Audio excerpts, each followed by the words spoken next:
While India is still producing its 272nd Su-30MKI, and Vietnam regards it as the Iron Shield of the North. Why did the Chinese Air Force let the heavy fighters that once dominated the East China Sea quietly recede into the second tier? The batch of Su-30MKKs that landed in China in the cold winter of 2000, and that had rewritten the pattern of East Asia's air power with their Su-30s missiles and 6.5-ton payloads, were reduced to outdated stars. 24 years later, was it Russian technology stuck at the turn of the century, or was the Chinese aviation industry's comeback stronger than expected? 24 years later, it has been reduced to a star of the past. Was Russian technology stuck at the turn of the century, or was the Chinese aviation industry's comeback more violent than imagined? As an important part of the modernization process of the Chinese Air Force, the introduction and service history of the Su-30 series of fighters profoundly reflects the strategic choice of China's aviation equipment development at the beginning of the 21st century, and the context of the times. This two-seat heavy multi-purpose fighter, which was improved by the Russian Sukhoi Design Bureau on the basis of the Su-27, played an irreplaceable role in the transformation of China's air power, and its historical status and subsequent development trajectory are worth exploring in depth. The Su-30 series launched by Russia in the 1990s combined the maneuverability of the Su-27 air superiority fighter with the ground attack capability of the Su-24 fighter bomber, and this multi-mission adaptability quickly gained popularity in the international market. China initiated negotiations for the introduction of the Su-30MKK in 1998, and the first Su-30MKKs were delivered to the Air Force in December 2000.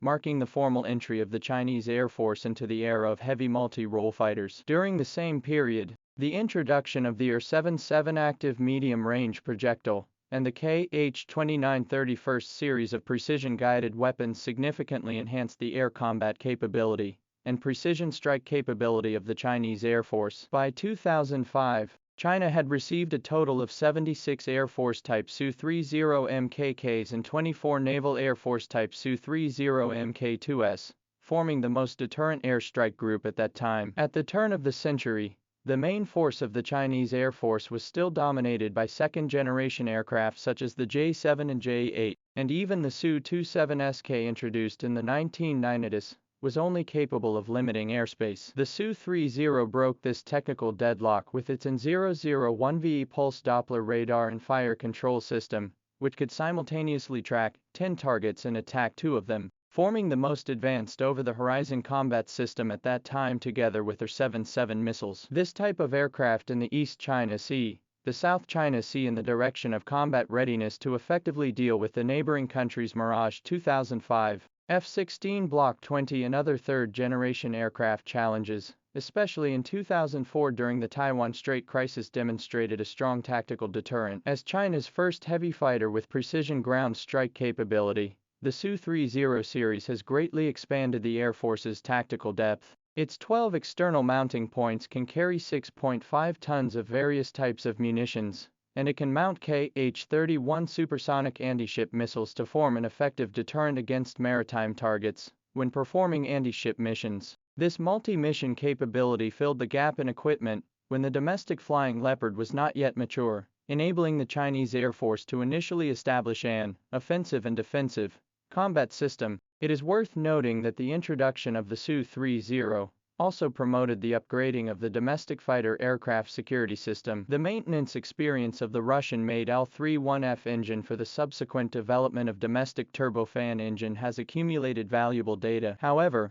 over time, the Su-30's technical limitations have gradually emerged. The analog fly-by-wire control system and N001 radar adopted by the Su-30 were already outdated in the mid-2000s, especially the lack of synthetic aperture imaging and multi-target tracking capability, which made it difficult to adapt to the demands of information-based warfare. Russia's stagnation in avionics and data link technology has made the Su-30MK3's successor model fail to meet the Chinese Air Force's pursuit of network-centric warfare capabilities. Meanwhile, China's aviation industry ushered in an explosive period after 2006, with the mass production of J-10A, J-11B and other domestic third-generation aircraft, especially the Thunderbolt 12 active radar-guided missiles. which enabled the domestic fighters to achieve over-the-horizon combat capability to overtake the Su-30.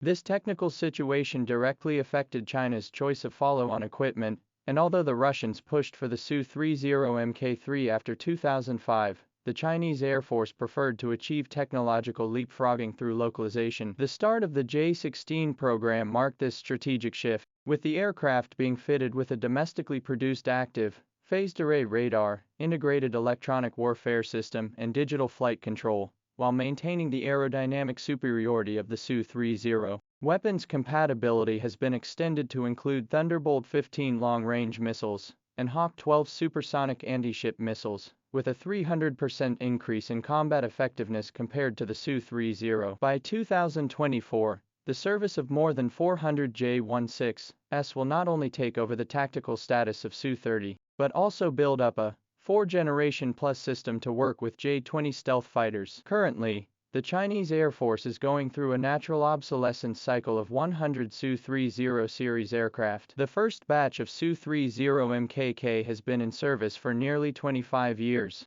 and some of the airframes have been transferred to colleges and universities to be used as teaching equipment. Although the mid-term upgrade has added data link interfaces and domestically produced weapon adaptation modules, the inherent limitations of the platform are difficult to change. In sharp contrast to India's continued assembly of the Su-30MKI, China has chosen to use the J-16 to completely replace imported models, and this difference in equipment development paths profoundly reflects the essential difference between the two countries' aviation industry autonomy. It is expected that around 2030, Su-30 will be completely withdrawn from the combat sequence, and its tactical mission will be taken over by J-16, J-10C and stealth fighters. Looking back at the development of the Su-30 and the Chinese Air Force, this fighter is both a technical bridge at a specific historical stage and a catalyst to stimulate the leapfrog development of domestically produced equipment. It has witnessed the strategic transformation of the Chinese Air Force from